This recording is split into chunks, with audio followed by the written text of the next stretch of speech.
Samuel capítulo 17, também no seu versículo de número 17, eu só vou ficar com esse versículo. Disse Jessé a Davi, seu filho: leva, peço-te, para teus irmãos um efa deste trigo tostado, e estes 10 pães, e corre a levá-los ao acampamento a teus irmãos. Só até aqui.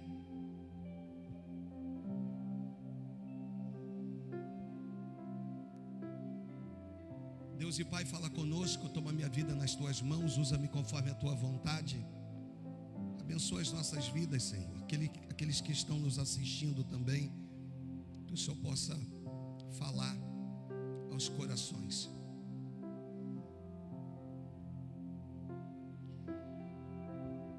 Nesse texto, nós vamos identificar pelo menos 4 líderes. Quantos líderes eu disse? 4. No campo de batalha. Nós vamos olhar para esse texto, e é um texto que mexe muito com a gente, porque é um texto muito corriqueiro. É um texto de uma aplicação muito comum para os pregadores. O que é isso, pastor? É muito comum que os pregadores, em determinados momentos do seu envolvimento com a palavra, eles ministrem em cima desse texto. Capítulo 16, capítulo 17, do primeiro livro do profeta Samuel. E nós vamos identificar aqui pelo menos 4 personagens, 4 lideranças nesse capítulo 17. Lideranças essas que 3 delas estão no mesmo campo de batalha, e uma delas também está no campo de batalha, mas não no mesmo campo em que as outras 3. Então, para não confundir sua cabeça, 3 desses líderes estão na mesma geografia, e um deles está numa outra geografia, mas que também não deixa de ser um campo de batalha. Ou seja, esse 4º líder, que não está na mesma geografia dos outros 3, ele não é menor que os outros 3. Lembrando que a geografia mais importante de batalha era essa. Era justamente nesse vale em que Deus ia projetar Davi. Davi ia sair de um menino para um guerreiro. Antes de Golias, ele é um menino, um jovem, ruivo, de pouca idade, e depois ele se torna um ícone. Então existem campos de batalhas que não vieram para destruir a tua vida, mas para projetar você. Não quero usar isso como jargão, porque não é o meu ponto forte dessa mensagem, mas eu queria poder te dizer o seguinte: não reclame das batalhas que lhe tem vindo, pois algumas batalhas, elas só vieram para projetar você, para levar você a ser quem você tem sido nesses dias. E aqui expressa um pouquinho disso. Existem aqui, pastor, pelo menos três líderes na mesma geografia. Sim, 3 que estão na mesma geografia, diante de uma mesma batalha. Aqui é uma guerra entre a nação de Israel e os filisteus. E você vai observar que o primeiro líder que se apresenta aqui, seu nome é Saul. Quem é Saul, pastor? Saul é o rei de Israel. Saul, a Bíblia diz que dos ombros para cima não havia ninguém semelhante a ele. Por que dos ombros para cima? Porque, na verdade, ele carregaria de um lado 12 tribos e do outro, ou melhor, de um lado 6 tribos e do outro mais 6 tribos. E para que ele suportasse, Deus então faz uma escolha. Só que a escolha que Deus faz, ainda com a aclamação do povo, porque o povo queria um rei, a escolha que Deus faz é meio louca. Por quê, pastor? Porque Deus pega a menor tribo, a tribo de Benjamim. Deus pega a menor casa, a casa de Quis. E Deus pega da menor casa, da menor tribo, um dos seus filhos, que se chamava Saul. Saul, a sua história é linda, porque ele vai em obediência ao seu pai também. Ele vai atrás das jumentas de seu pai que haviam se perdido. Ele sai à procura das jumentas. Para você ter uma noção, chegou no momento em que Saul se vê menos importante do que as jumentas, porque seu pai estava preocupado com as jumentas e não estava preocupado com ele. Mas Saul não compreendia que aquilo era só um pretexto do céu. Eu queria que você já começasse a sentir a presença de Deus aí. Aquilo era só um pretexto do céu para elevar e colocar Saul na posição que o céu havia escolhido. Existem coisas nas nossas vidas que parecem estar confusas demais, parecem estar nebulosas demais. Contudo, Deus é o Deus que sabe de todas as coisas e que age de uma forma tão poderosa naquilo que você não está entendendo, para te colocar no lugar que Ele escolheu para que você estivesse. Então é meio complicado, porque ele vai sair para procurar as jumentas de seu pai e vai voltar aclamado rei. E o que me admira em Saul é que Saul vai andar do lado das pessoas certas. Saul não era profeta e nem profetizava, mas quando ele começa a andar com o profeta, ele passa a profetizar. O que é isso, pastor? Quando você começa a andar com quem ora, você passa a orar. Quando você começa a andar com quem tem uma vida de santificação, você também vai passar a se santificar. Deus está virando para nós, está dizendo: tudo depende com quem você anda, tudo depende com aquilo que você dá ouvido, tudo depende com aquilo que faz parte da tua geografia. Você entendeu isso? Bate palma só para te despertar.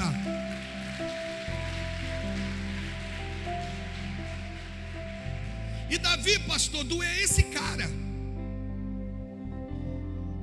aclamado pelo povo que queria um rei. Aquilo entristece Samuel, e o Senhor vira para Samuel e diz: por que você está triste, cara? Você não tem que estar triste. Se tinha alguém que teria todo o direito de estar triste, era eu. Eles não estão te rejeitando, não. Eles estão rejeitando a mim. Não tem nada a ver contigo, Samuel, tem a ver comigo. Eu gosto, irmãos, quando o céu começa a se manifestar. Eu gosto, irmãos, quando Deus olha do alto e diz assim: ei, agora é comigo. Sou eu que entro, sou eu que faço, sou eu que opero. Eu gosto. E Saul é esse primeiro líder. Sobre a sua responsabilidade estava designar alguém que fosse combater com um gigante. Saul era o detentor de uma palavra. Não era aquilo que precisaria passar por um congresso, que tramitaria num senado e que depois teria aprovação ou não de um presidente. Saul tinha autonomia de dar ordens. Saul tinha autonomia de dizer: é você, vai dar certo. Mas Saul também tinha a responsabilidade de saber se ele estava enviando a pessoa certa. Deixa eu abrir o meu primeiro adendo aqui para te fazer entender isso aqui. Imagina aquela fornalha sendo acesa 7 vezes mais, e aqueles 3 homens não estivessem preparados para aquilo, para a realidade daquela situação. Imagina se Deus iria permitir algo desse tipo. Então aqueles homens estão confiantes, aqueles que os pegam e que vai lançar eles dentro da fornalha, esses vão ser queimados, vão ser fulminados, mas esses homens que vão cair na fornalha vão ser recebidos pelo quarto homem da fornalha.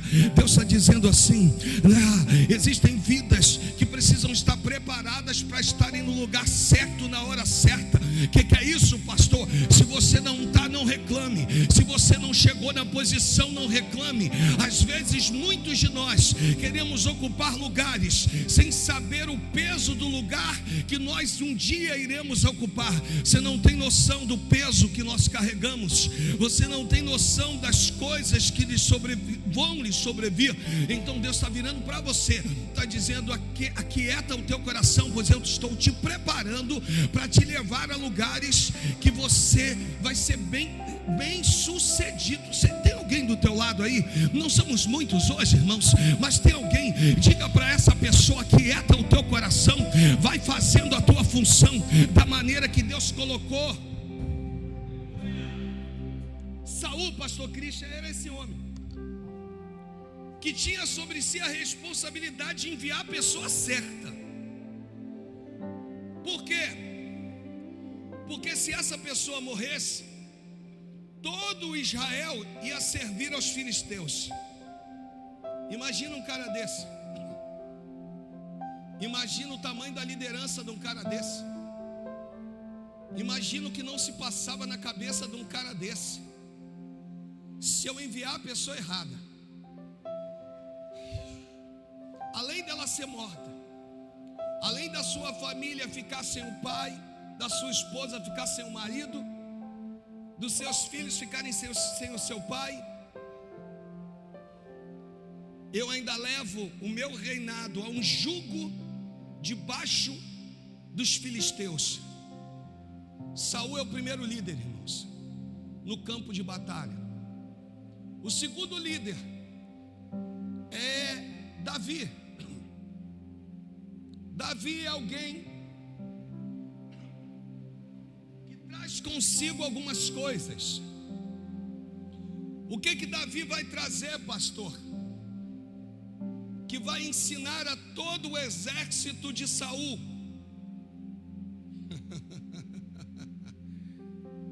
que as nossas armas não são armas desse mundo.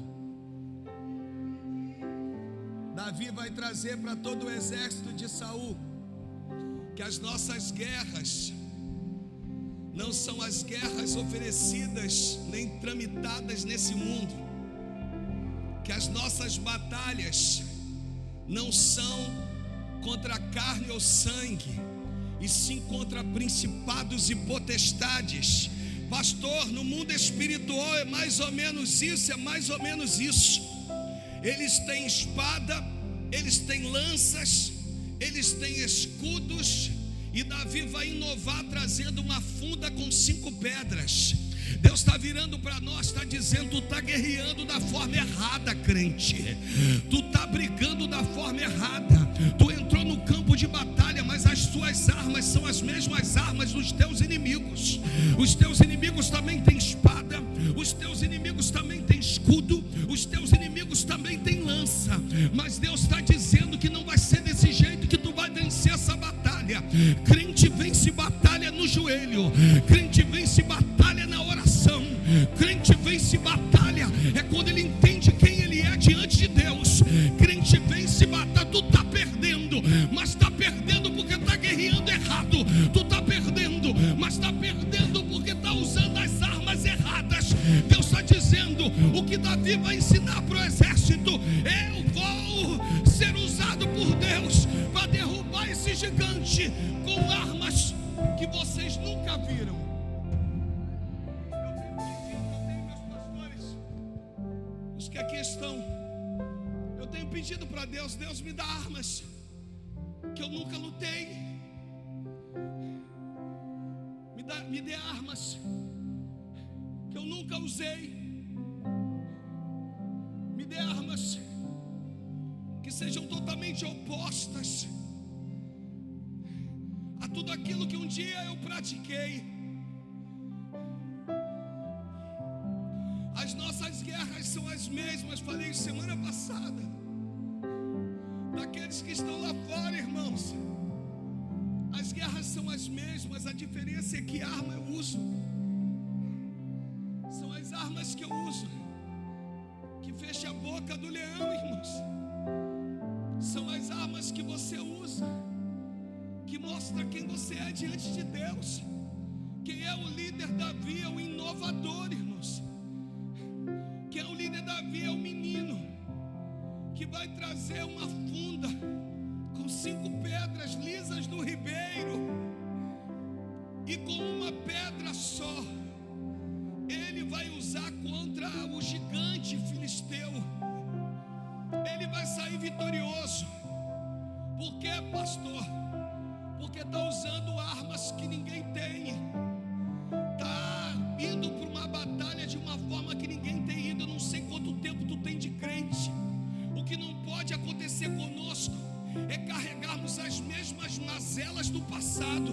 Quem olha para a gente nos rotula, mas talvez aqueles que estão andando conosco nos dias atuais vão precisar dizer: pastor Eduardo, tem algo diferente, tem algo, meu Deus, eu sinto Deus aqui, irmãos, tem algo diferente. Eu não sei o que Deus fez, eu não sei como Deus trabalhou no coração dele, mas eu sei que tem algo diferente, tem uma atmosfera diferente, tem um clima diferente, tem um som diferente, tem um som, tem acordes diferentes, tem algo de...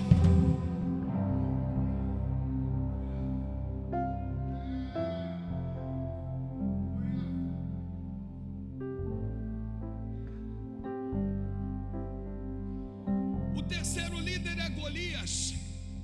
Primeiro Saul, segundo Davi, terceiro Golias. Quem é Golias? Golias nem filisteu é. Golias é um agregador. Golias me ensina algumas coisas. Chega e se enquadra com facilidade. Murilo, ele não tem dificuldade. Ele chega e diz: como é que funciona aqui? É isso aqui? Eu me enquadro. Golias é o observador. Golias é aquele que se parecia com os filisteus. Não era filisteu, mas se parecia, porque se permitiu. Deixa eu falar uma coisa que eu aprendo com o gigante Golias: se permita entrar, se permita ser moldado, se permita entrar no campo de batalha, e quem olhar para você vai dizer: ele faz parte do mesmo exército, ele carrega a sua espada tinha o seu brasão, o seu escudo tinha o seu brasão, sabe, irmãos? Mas ele por fora, ele era gigante de uma terra distante, mas por dentro ele começou a receber, sabe, aquilo que estava inserido dentro dos filisteus. O que estava inserido, Ana, nos filisteus? Eles tinham 5 províncias. Quantas províncias eu disse? Nunca iam para uma batalha com as 5 províncias. Por quê, pastor? Eles iam com 3, 2. Se perdesse, eles voltavam e se recompunham. Então, é o povo inimigo mais difícil de ter sido destruído. Por conta disso, Golias olha e diz assim: rapaz, esses daqui eu quero fazer parte, porque eles se reconstroem.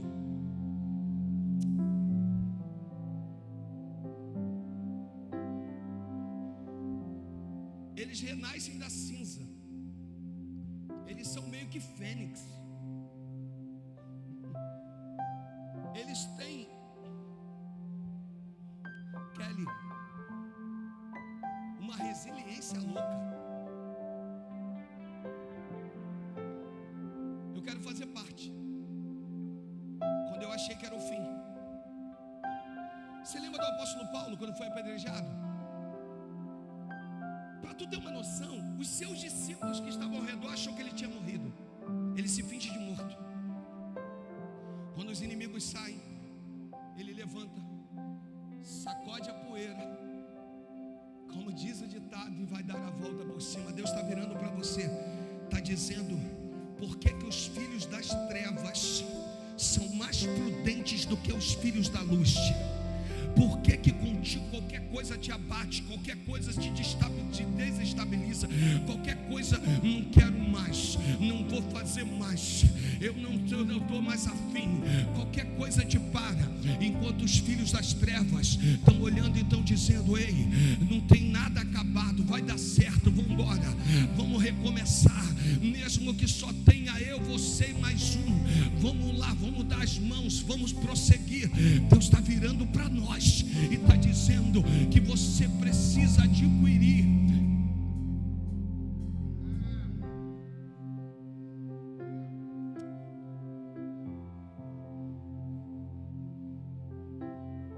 Golias. É aquele que se coloca à disposição.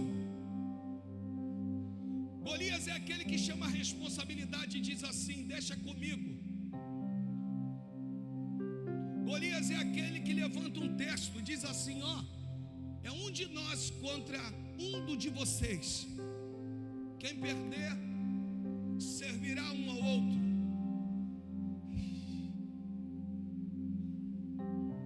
É um líder. Um líder. Então, no mesmo campo de batalha, eu tenho Saul, eu tenho Davi, e eu tenho Golias. No mesmo território, os três estão inseridos. Só que eu não vim aqui para falar nem de Saul, eu não vim aqui para falar nem de Davi, e eu também não vim aqui para falar de Golias. Eu vim aqui para falar de um escudeiro. E agora eu prego para você.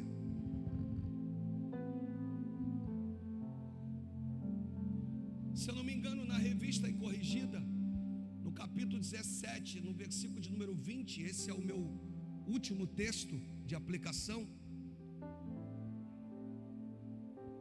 Capítulo 17, versículo 20.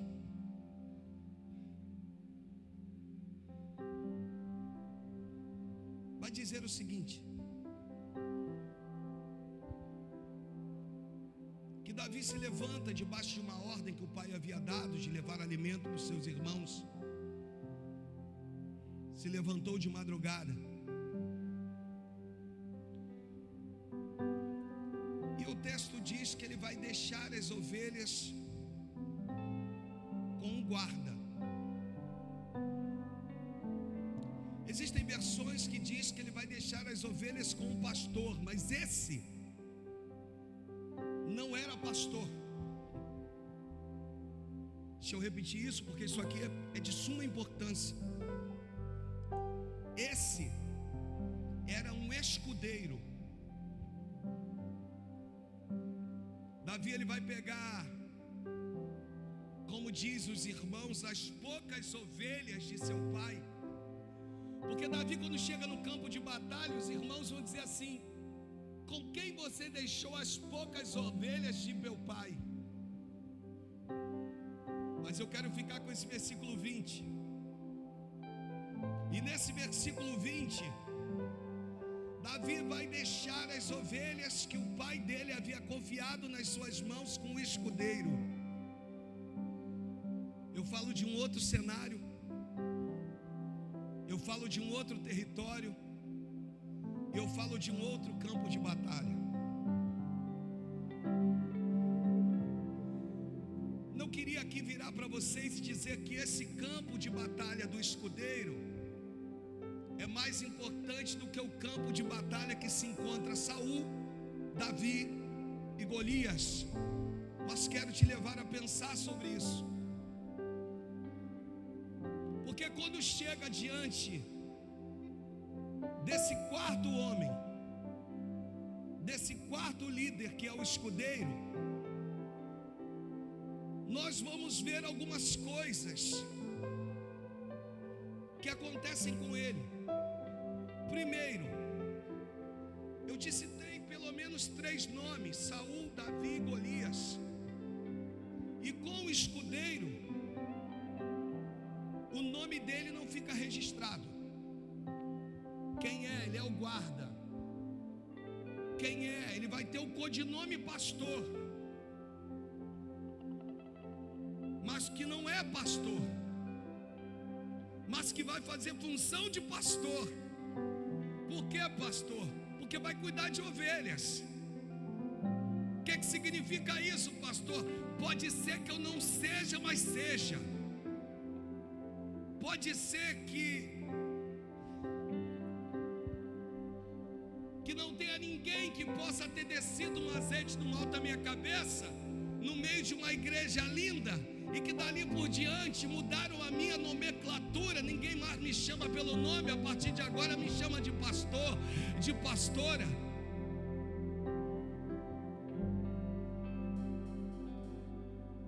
Esse é o homem,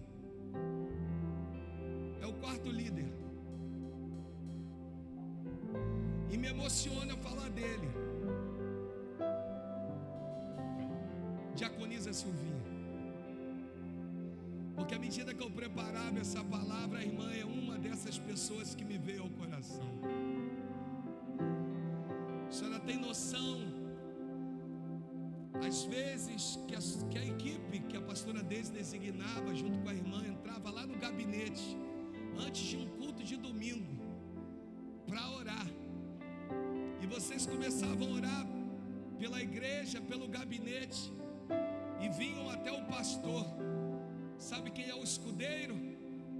O escudeiro é aquela pessoa que manteve o ministério de pé por conta da oração. Ninguém viu, mas quem viu foi o suficiente de mudar a história. Quem viu foi o céu. E quando o céu vê o escudeiro, percebe que é ele que está em ação. Quem é o escudeiro? É essa pessoa que muitas das vezes percebeu a ausência do irmão e da irmã, e que não liga para o irmão e para a irmã para tentar tirar ou especular, liga para dizer assim: ó, estou te ligando, estou te passando uma mensagem para dizer que você é muito importante para Jesus e para nós. O escudeiro é esse que está cuidando de ovelhas. Mas eu não sou pastor. Quem te disse que precisa ser pastor? Quem te disse que somente os pastores têm essa função? O escudeiro é essa pessoa, é aquela que um abraço cura, é aquela que vai ser convocada talvez nos momentos mais impróprios, mas vai dizer: eu estou nisso, eu estou contigo, vamos embora. O escudeiro é aquele que está andando lado a lado com a sua liderança. Eu queria não pregar aqui nessa igreja como sendo o pastor dela, eu queria ministrar, e não me tem agora como pastor, e sim como profeta. O escudeiro é aquele que está do lado, o escudeiro é aquele que está caminhando, está dizendo: você não vai soltar a mão dele, não? Ele diz: não. Mas por que você não vai soltar a mão dele? Eu não vou soltar, porque quando eu precisei da mão dele, ele estendeu a mão para mim. Quando eu precisei dele, ele se compadeceu de mim. O escudeiro é esse, o escudeiro é esse que muda a história. O escudeiro são as irmãs de oração que estão aqui. O escudeiro é quando eu chego aqui, irmãos, às 16 horas, já tem uma irmã aqui orando desde as 15. Irmãos, quando eu chego aqui, eu já sinto o poder de Deus entrando na igreja.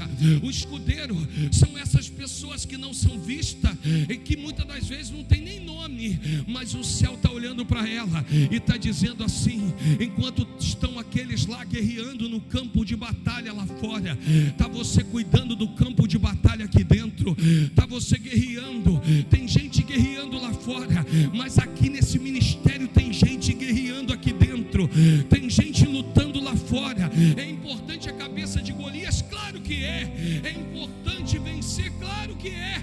mas é importante aqueles que estão aqui cuidando, são aqueles que estão aqui sendo conduzidos, chamados em cima da hora, mas que continuam de pé, continuam dizendo: conta comigo, continuam dizendo. O escudeiro é aquele que salva um casamento, irmãos.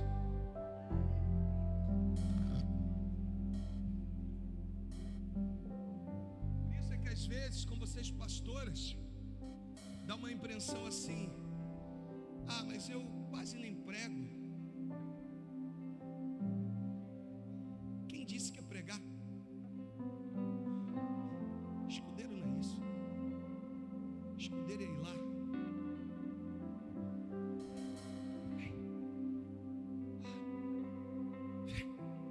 Vem cá.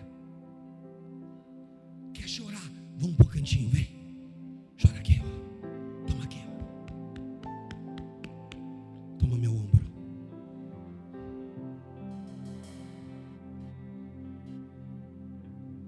A pergunta é: quem somos no reino, irmãos?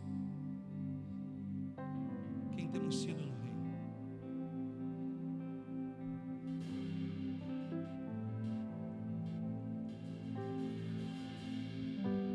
Pois no campo de batalha,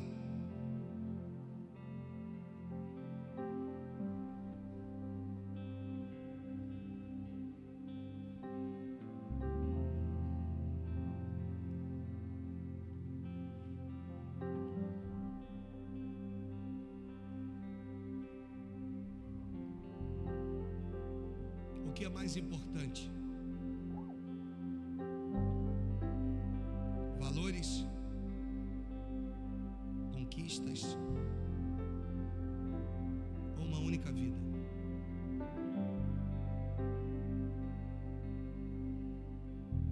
Obrigado aos escudeiros desse ministério.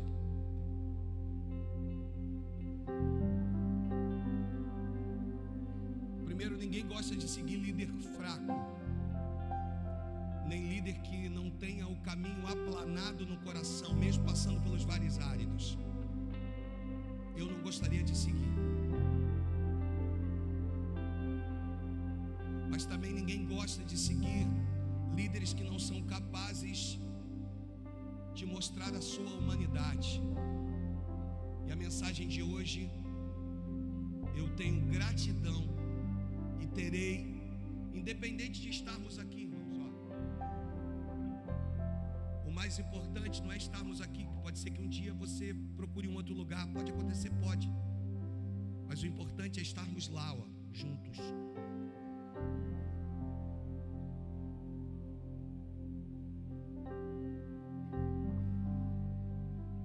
Ninguém viu,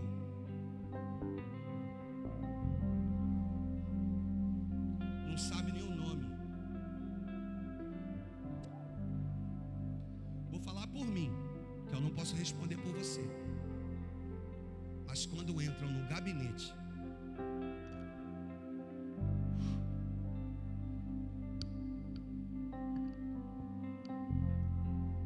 que elas começam,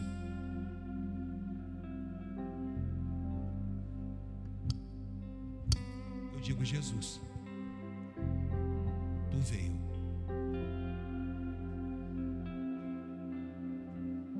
Essa é a importância.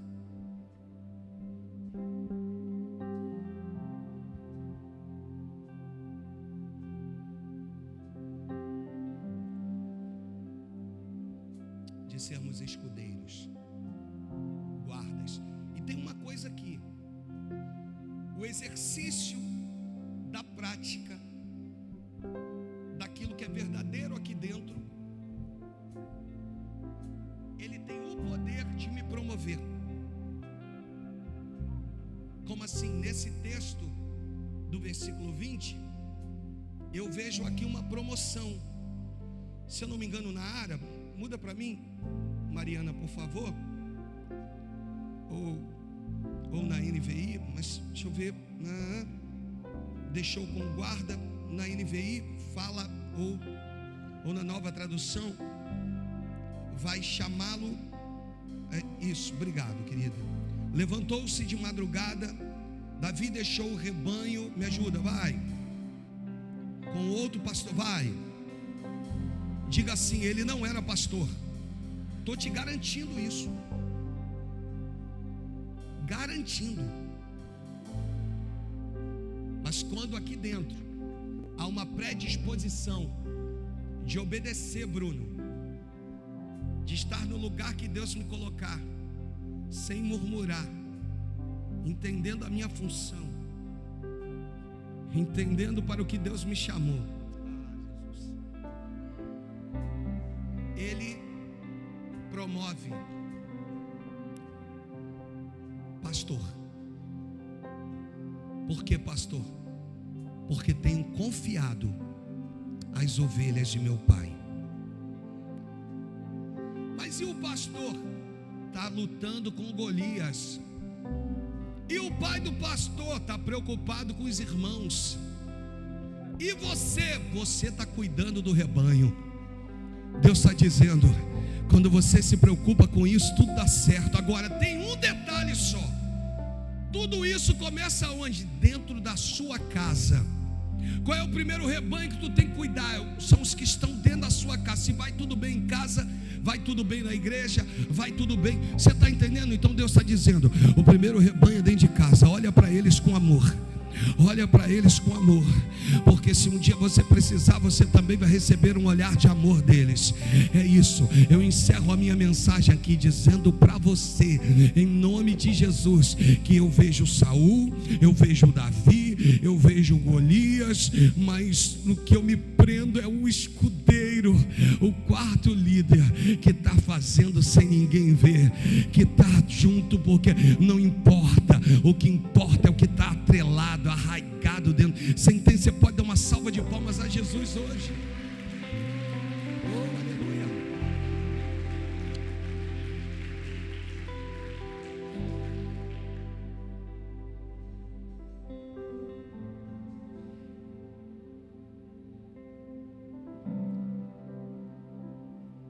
Meu apelo hoje é para você.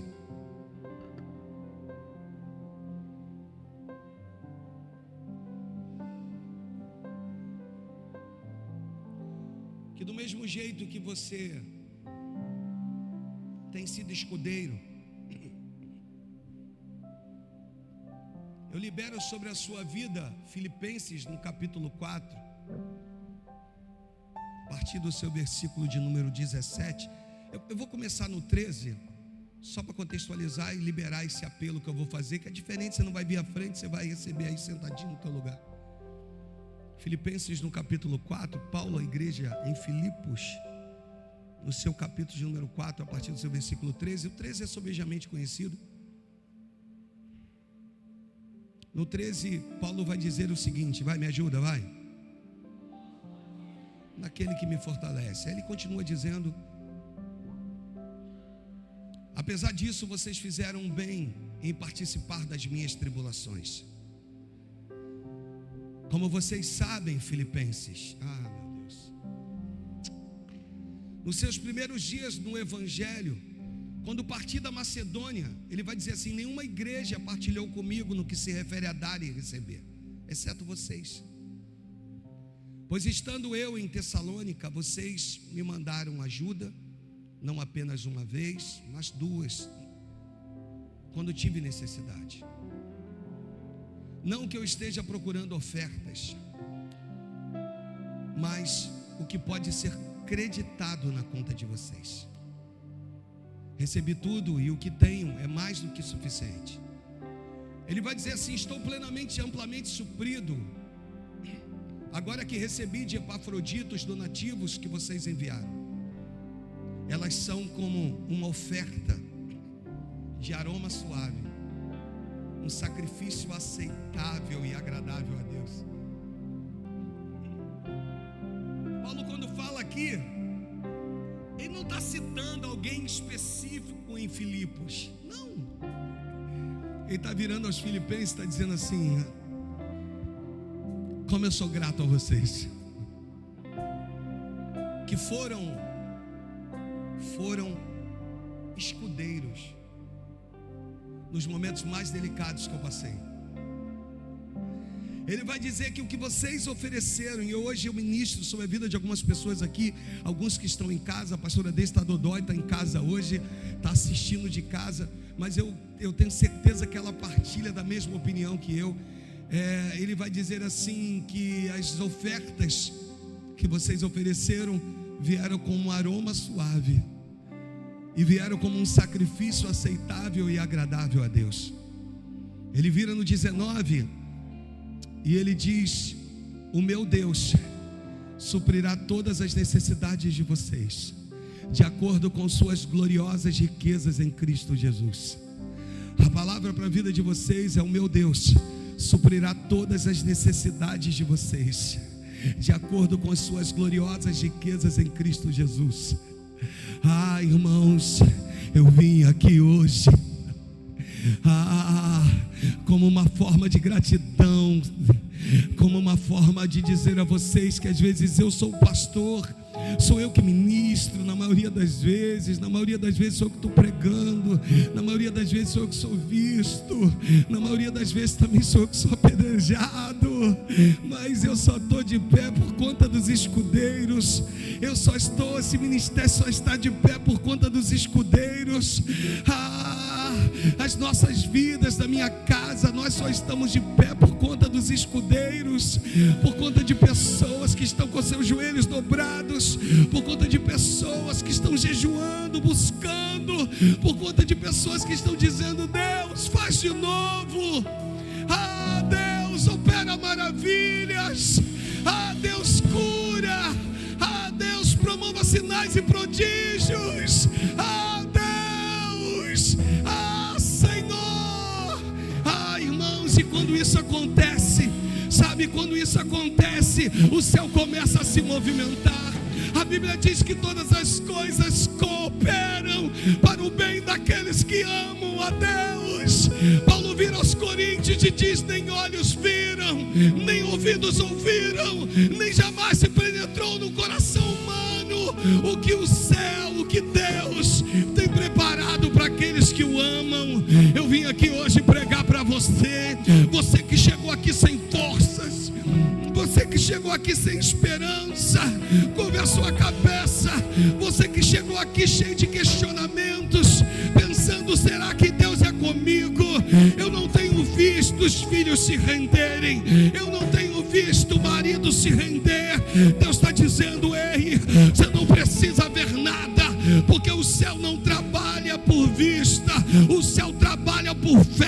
Ele está dizendo: continue crendo, pois hoje eu te trouxe nesse lugar para te valorizar. Eu não vim aqui hoje para pregar para pastor, eu não vim aqui hoje para pregar para trabalhador, eu vim aqui hoje para pregar para escudeiro.